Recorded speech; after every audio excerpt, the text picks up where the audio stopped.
एक घने और सरसब्ज जंगल में एक खरगोशनी अपने 4 बच्चों के साथ एक नर्म सी जमीन के नीचे बने बिल में रहती थी। उस बिल के आसपास हरी घास, रंग बिरंगे फूल और खुशबू बिखेरते दरख्त थे। खरगोशनी अपने बच्चों से बहुत प्यार करती थी, लेकिन वो सब इतने शरारती थे कि रोज कोई न कोई नया कारनामा कर डालते। उन बच्चों के नाम भोलू, पिंकी, मुन्नू और चिंटू थे। भोलू सबसे नटखट, पिंकी सबसे बातूनी, मुन्नू थोड़ा सुस्त और चिंटू सबसे ज्यादा तजस्सुस रखने वाला था। वो हर चीज को खुद देखना और आजमाना चाहता था। एक सुबह खरगोशनी ने सबको बुलाया और प्यार से कहा, मेरे बच्चों, घर में खाने को कुछ नहीं बचा, मैं बाजार जा रही हूँ। तुम सब अच्छे बच्चे बनकर घर के पास ही रहना और याद रखना, किसान के बाग में हरगिज मत जाना। तुम्हारे अब्बू एक बार वहाँ गए थे और वो कभी वापस नहीं आए। वहाँ किसान बहुत सख्त मिजाज है। सब बच्चों ने बज़ाहिर संजीदगी से कहा, जी अम्मी, हम नहीं जाएंगे। अम्मी टोकरी लेकर बाजार चली गयी। जैसे ही वो नजरों से ओझल हुई, भोलू ने कहा, चलो बेरी के झाड़ के पास चलते हैं, वहाँ बड़ी मीठी बेरियां लगी हैं।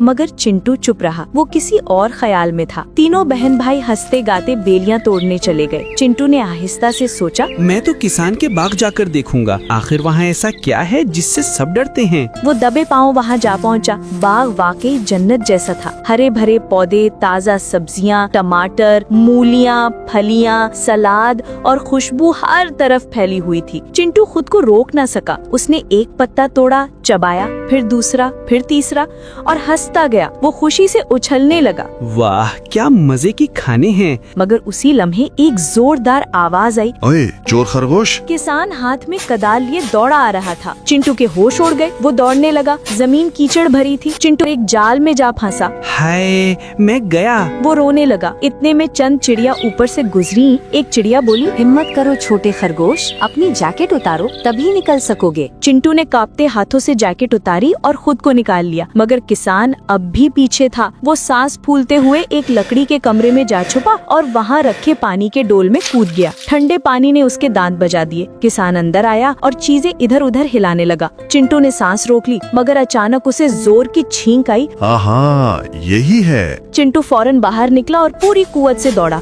वो कांटों से गुजरा, पत्थरों पर फिसलता हुआ आखिरकार बाग के दरवाजे से निकलकर जंगल की तरफ दौड़ गया। जब वो घर पहुंचा तो हाँफ रहा था। अम्मी वापस आ चुकी थी। उसने जैसे ही चिंटू को देखा समझ गई कि कुछ गड़बड़ है। अम्मी ने सख्त लहजे में कहा, शरारती बच्चे, मैंने मना किया था ना। चिंटू शर्मिंदा होकर बोला, माफ कर दे अम्मी, दोबारा नहीं जाऊंगा। बाकी बहन भाई आराम से बेरियां और रोटी खा रहे थे, मगर चिंटू कांपता हुआ बिस्तर पर जा लेटा। उसे बुखार चढ़ गया। अम्मी ने दवा दी, माथा चूमा और कहा, बेटा, गलती सबसे होती है, बस अब आराम करो। चंद दिन गुजरे। चिंटू की तबीयत बेहतर हुई।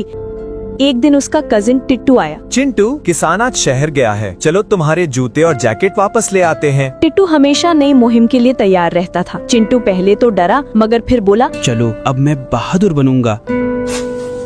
दोनों दबे पांव बाग में दाखिल हुए। जब देखा तो डरावना पुतला चिंटू की जैकेट और जूते पहने खड़ा था। हवा के साथ कपड़े लहरा रहे थे। टिट्टू हंसा, अरे अब तो ये पुतला तुम्हारे जैसा लगता है। चिंटू ने आहिस्ता से जैकेट उतारी, लेकिन इतने में पीछे से बिल्ली की मियाओं की आवाज आई। दोनों डर के मारे एक बड़ी टोकरी के नीचे छुप गए।